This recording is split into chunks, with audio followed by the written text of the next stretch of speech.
গরুচোরকে গ্রেপ্তার করা এবং গরু উদ্ধারের দাবিতে রবিবার সাত সকালে সোনামুড়া কাঠালিয়া সড়ক অবরোধ করল আমজনতা। কাঠালিয়া হাসপাতাল সংলগ্ন মূল সড়কে রাস্তা অবরোধ করে তারা। জানা যায়, শনিবার রাতে উত্তর মহেশপুর থেকে দুটি গরু চুরি হয়। তাই গরুচোর ও গরু উদ্ধারের দাবিতে এলাকাবাসীরা রাস্তা অবরোধে বসেন। রাস্তা অবরোধের খবর পেয়ে ঘটনাস্থলে যাত্রাপুর থানার পুলিশ ছুটে যায়।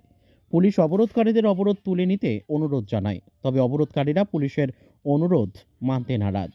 স্থানীয়দের দাবি, যতক্ষণ পর্যন্ত চুরি যাওয়া গরু সহ চোরকে পুলিশ আটক করতে পারবে না, ততক্ষণ পর্যন্ত তারা অবরোধ চালিয়ে যাবেন। কারণ ৫ থেকে ৬ মাস আগেও একইভাবে দুটি গরু চুরি হয়ে যায়। পুলিশের কাছে অভিযোগ জানানোর পরেও পুলিশ কোনো ব্যবস্থা গ্রহণ করছে না। পুলিশের ব্যর্থতার বিরুদ্ধে এবার ক্ষোভে ফুঁসছে গ্রামবাসী।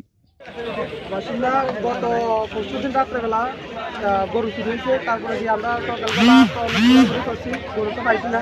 তারপরে গিয়ে সেটা ডিটেনটি করানো হয়েছে, তো থানার থেকে কোনো ভূমিকা নেই। আমরা তাই নিয়ে আমার সাথে একসাথে একই টাইমে গরু চুরি হয়েছে। তাই নিয়ে গরুর যে গাড়িটা দেখছে, সাইনও দিয়েছে রাত্রে ৩টার সময় একটা রাবার বাগানের মাঝখানে গাড়িটা আসছিল বর্ডারের সাইডে। তাই ছেলে যে সময় সাইন দিয়েছে তারা দাঁড়াইছে না। তারপরে এদিকে থানাতে আসে, তারা কাছে কনফিডেন্স আছে, তারা কোনো ভূমিকা নাই। তারা শুরু করতেছে, আমরা অ্যারেস্ট করতেছি দূর চলতেছে।